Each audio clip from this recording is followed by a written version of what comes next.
Hi there, welcome back to your favorite deep dive show on stories contemporary and consequential for India. This week, I picked three. 1. June 3rd marked an important festival of Kashmiri Pandits, the Yeshta Ashtami, in which the community prays before the presiding deity of Kheer Bhavani temple in Gandarbal of Kashmir. Coming as it did, in the backdrop of the Pahalgam terror attack, there was sharper focus of the security apparatus. But what caught attention were stronger than normal statements from the valley-based leaders, from Mehbooba to Omar, and then some. We will understand what this could mean. 2. America's Commerce Secretary Howard Lutnick made some condescending remarks at a Washington, D.C. event on India's defense purchases from Russia. Lutnick wanted to convey that the recent turbulence in India-United States relationship could be a direct consequence of India's defense business with Moscow. The Commerce Secretary comes from a corporate background with limited understanding of geopolitics. I'll explain. 1. Why Lutnick is shooting from the hip, and 2. A brief history of India's Moscow ties. And in segment 3, I unspool the dangerous Trump-Pakistan tango on cryptocurrency with some direct consequences for India's geoeconomic and geostrategic interests. Let's get going.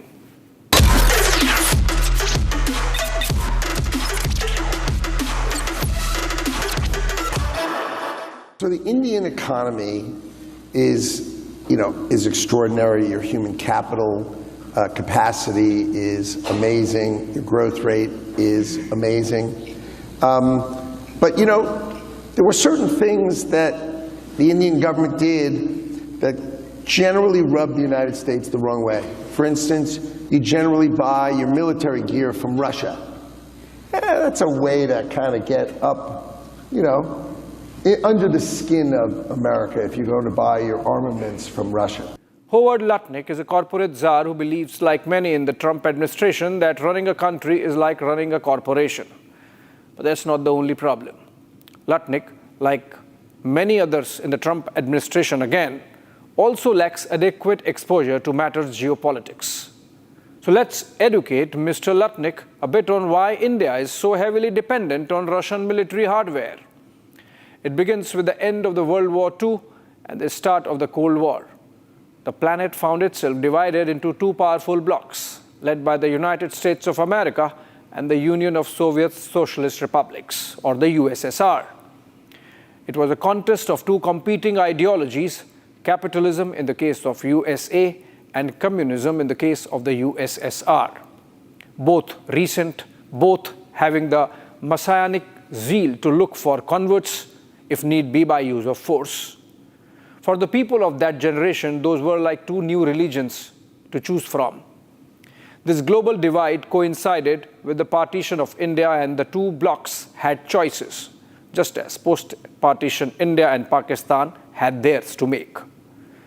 Just out of the shadow of colonialism, an idealist India chose its own side, that of non-alignment. Tomes have been written on the merits of this choice.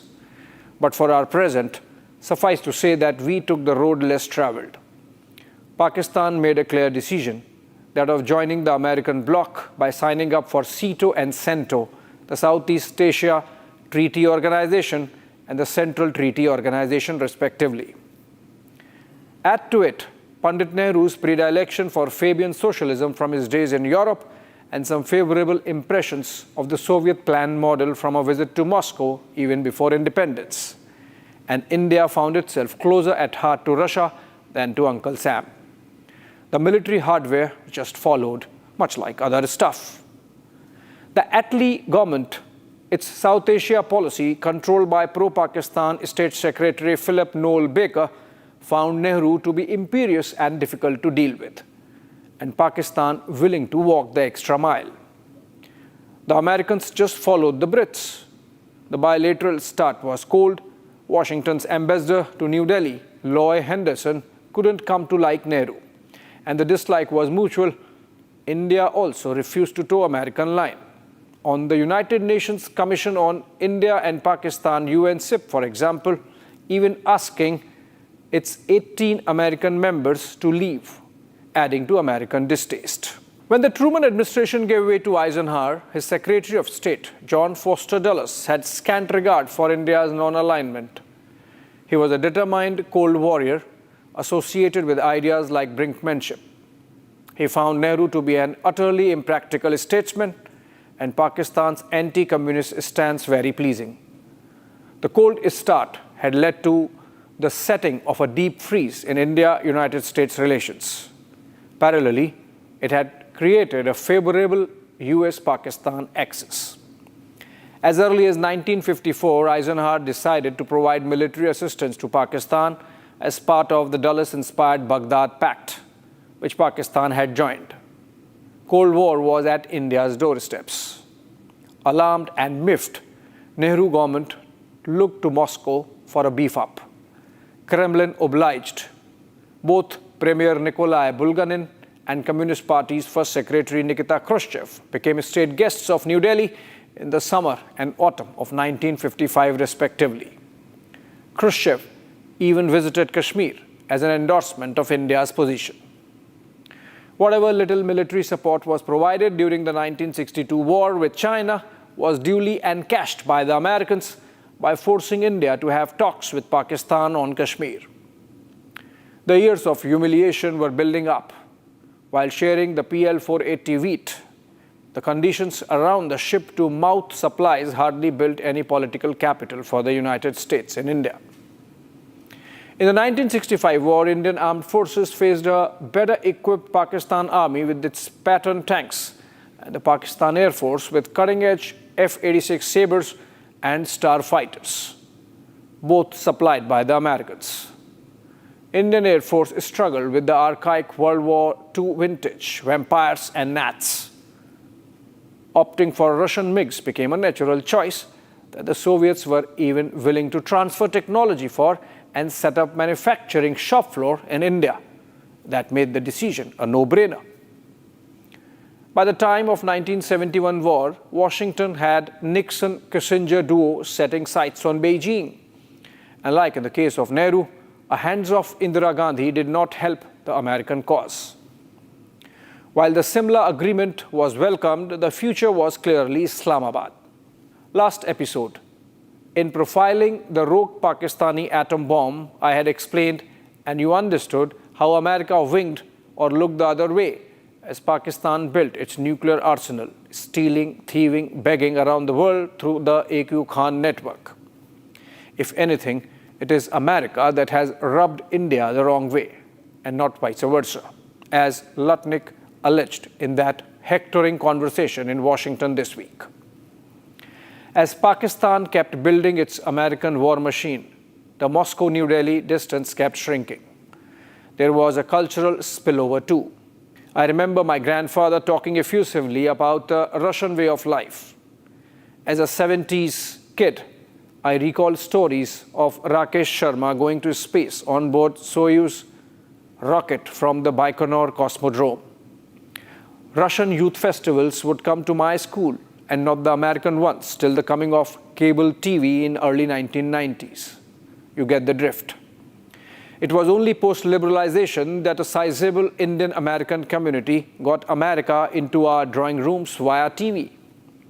It was only post-9/11 that the American establishment realized the costs of indulgence with Pakistan and started a slow pivot to India.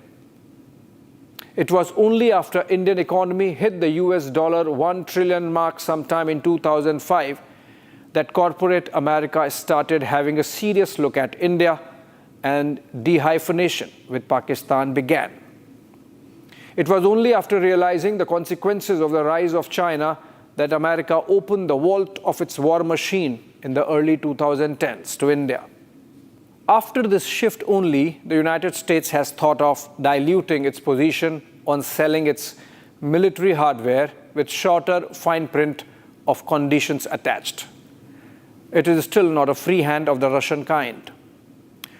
One only needs to look at the delay in deliveries of the GE-414 engines for the Tejas light combat aircraft to understand how complex military cooperation can be with the Americans. But with agreements like the BECA on geospatial intelligence and satellite maps sharing, LEMOA on logistics, and COMCASA on communications. There's more openness now for sure. As Prime Minister Modi said while addressing a joint sitting of the US Congress in 2016, the two nations have overcome hesitations of history.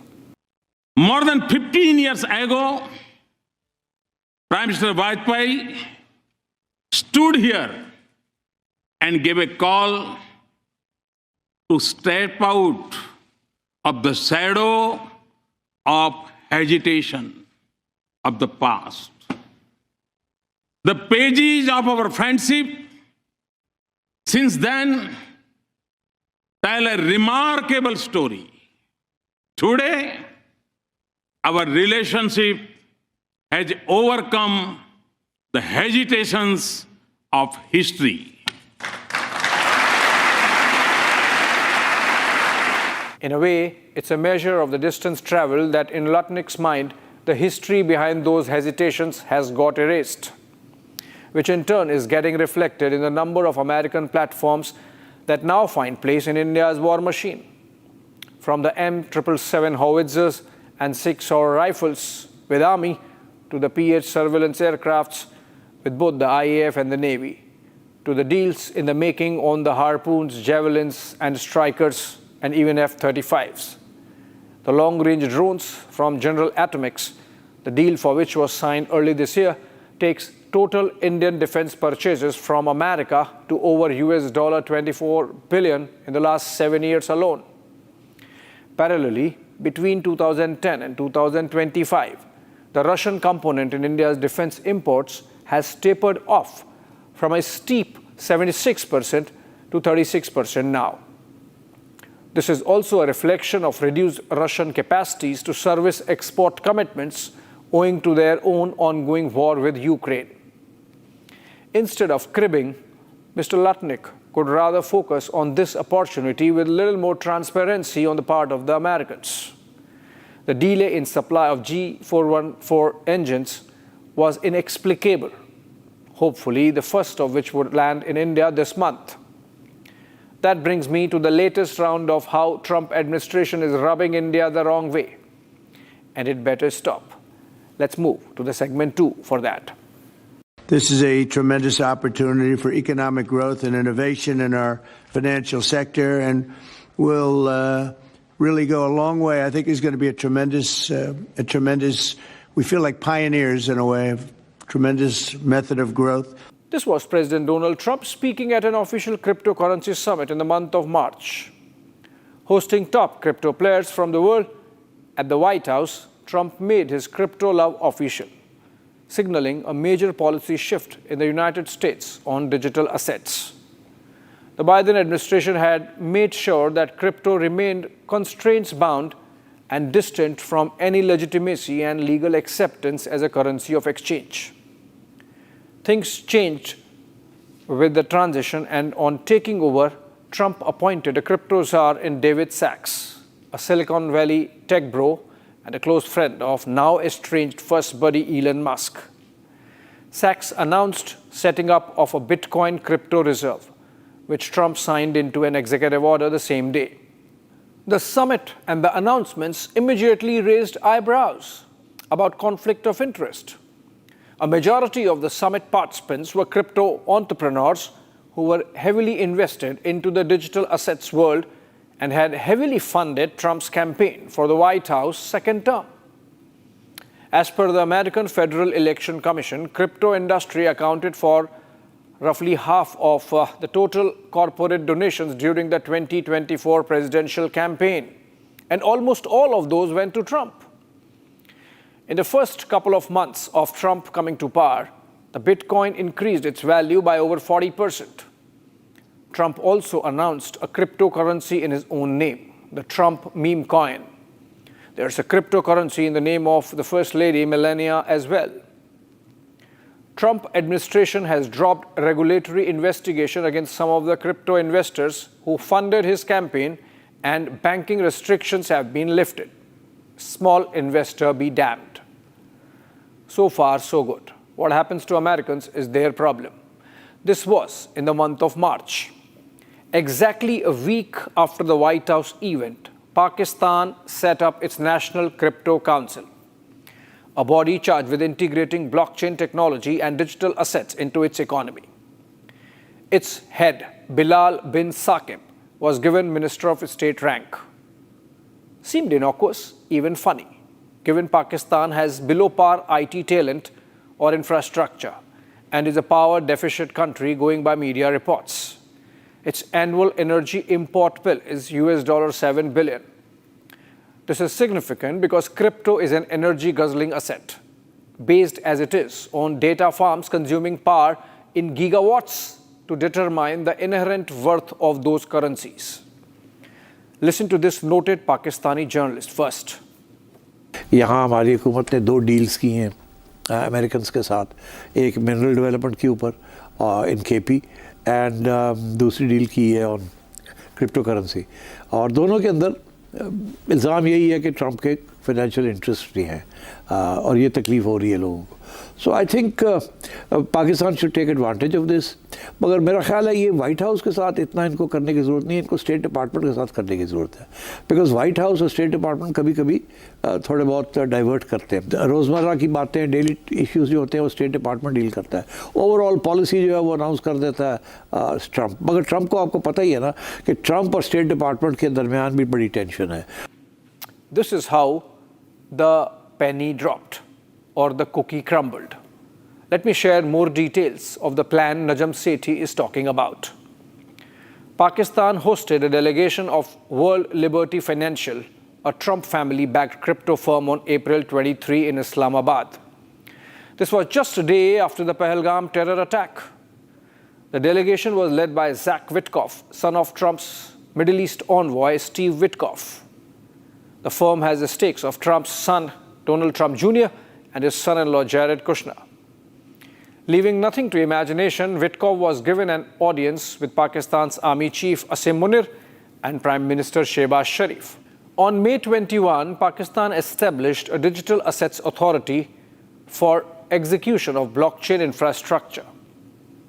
And on May 24, a high-level meeting took place, guess what, at the General Headquarters Rawalpindi, chaired by General Asim Munir.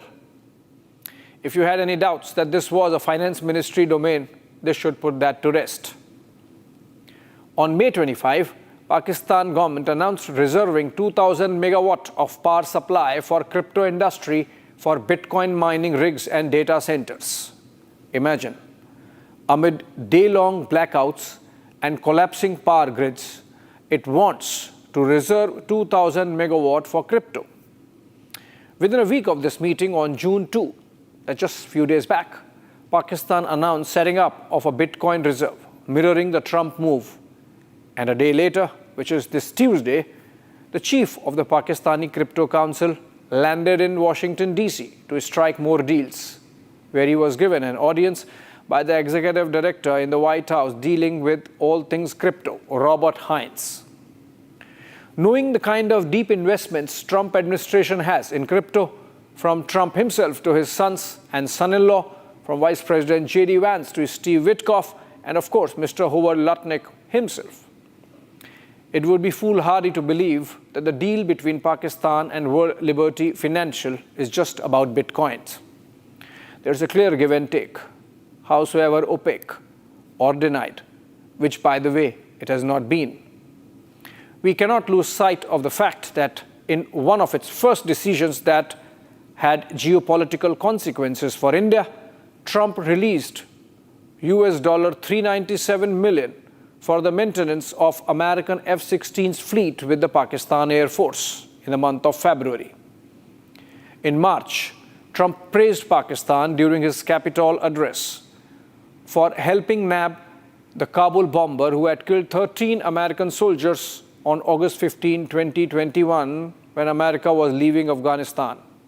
Pakistan does not want to go into the digital age via information technology, software, coding, artificial intelligence, or semiconductor chips. It knows all this is above its pay grade, as they say. But via cryptocurrencies, it can open doors to a transactional Trump White House, apt for a crypto state, run by a jihadi army. Mr. Lutnick needs to know who is rubbing whom the wrong way. Moving on to the third and final segment. हम आए थे आज हमारे कश्मीरी पंडित भाई और हमारी बहनें यहाँ आते हैं साल में एक बार और हम उनका इस्तेकबाल करने आए थे और उनको ये बताने आए थे कि जम्मू कश्मीर उनके बगैर नामुकम्मल है और जो पीडीपी का मानना है हमेशा कि जम्मू कश्मीर बंदूकों से हल नहीं हो सकता, मिलिट्री सोल्यूशन नहीं है, मिलिटेंट की बंदूक सोल्यूशन नहीं है, यहाँ एक पॉलिटिकल प्रोसेस होना चाहिए. On the face of it, what Mehbooba Mufti said in this soundbite on return of Kashmiri Pandits is not new. She was visiting the Kheer Bhavani temple on the occasion of the Yeshta Ashtami, an important annual religious ritual for the displaced Kashmiri Pandit community, and so for the politicians from the valley. It helps Mehbooba, politically speaking, that the temple is in Gandarbal, family pocket borough of the rival Abdullahs. Quoting from government figures, Mehbooba said that there were 65,000 Kashmiri Pandit families approximately living outside the valley, and that they were entitled to return with dignity. She followed it up with a written memorandum that she submitted to the Lieutenant Governor of Jammu and Kashmir, Manoj Sinha, marking her first meeting with the LG in 5 years since abrogation of Article 370 in 2019. The proposal talks of allotting half Kanal, or roughly 500 square meters of land, to each returning family to set up home in their district of origin. In her note, she also termed the return of Pandits a moral imperative and a societal responsibility. Not to be left behind, Farooq Abdullah, the National Conference patriarch, expressed similar sentiments while visiting the century-old shrine the same day. माता वैष्णो देवी के यहाँ भी घर घर के लोगों से घर छोड़ो वहाँ भी माता गुजार अमरनाथ यात्रा शुरू होने वाली हमें उम्मीद है भोलेनाथ के दर्शन के बहुत से लोग हैं. It is commendable whosoever talks about the return of the Kashmiri Pandits to the valley. The reactions of the community have been mixed, like this one. सारी पॉलिटिकल पार्टीज मिलके बिल पास करें कि हम स्टैंडिंग कमेटी की जो report है 2010 की उसको हम इन प्रिंसिपल एग्री करते हैं. हम जो जेएंडके के हाई कोर्ट के ऑर्डर्स जो इंप्लीमेंट नहीं हो रहे हैं उनको हम इंप्लीमेंट करवाएंगे. हम जो अपनी जो डिस्ट्रिक्ट सेल्स का एक्ट है वहां पर उस प्रिंसिपल में उसको इंप्लीमेंट करवाएंगे. तो हम भी कहेंगे कि नहीं, एक समाज है and these are all representatives जो भी सियासी लोग हैं या पॉलिटिकल लीडर्स हैं, they are concerned about particular community, the minorities of the Kashmir. And then this one. हम स्वागत करते हैं ऐसी स्टेटमेंट का जो पॉजिटिव हो in favour of Kashmiri pandits हो. अगर सेंस प्रिवेल हो जाता है पूरे लीडरशिप को, मैं तो चाहता हूं कि ऑनरेबल होम मिनिस्टर, ऑनरेबल प्रधानमंत्री जी के माध्यम से एक प्रोसेस क्रिएट किए जाए जिसमें ऑनरेबल चीफ मिनिस्टर साहब जम्मू कश्मीर के और अपोजिशन लीडर्स जम्मू कश्मीर के और साथ में कश्मीरी पंडितों की लीडरशिप उनके साथ में बैठ के, और जो मेजॉरिटी कम्युनिटी है यहाँ पर, मैं समझता हूँ कि उनकी भी बहुत बड़ी रेस्पॉन्सिबिलिटी है. अगर कश्मीरी पंडित आएगा तो उसको यहाँ पर ही कंपोजिट कल्चर में आना है. It is clear from these reactions that trust would be long time coming. The sword of terrorism hangs heavy every moment, as Pahalgam proved. You are just one slip away from a tragedy. Irrespective of the security grid, a terror event is not remote. It is a clear and present danger. It is easy for Omar Abdullah to cycle with Z+ security in the streets of Pahalgam. It helps that he knows the Kalma and would pass the Kalma test. Even as his rabid MP, Aga Sayyid Ruhullah Mehdi, keeps the pot boiling with communal spin. Just this week, the agencies carried out a massive sweep of overground workers and hybrid terrorists, commoners by day, terrorists by night, or providing logistical support to terrorists with guns. The ecosystem that keeps Pakistan's terror machine well supplied unfortunately continues to thrive in the valley. There can be a via media before a possible final return in the future. The Kashmiri Pandit diaspora should return with full strength to the valley every year, either for the Kheer Bhavani Mela or the Sharda Temple or just to Srinagar and reconnect politically, economically, and culturally with their roots right there. That one annual event would be worth 10 seminars in Delhi or elsewhere. Somewhere, a beginning has to be made. Thanks for watching.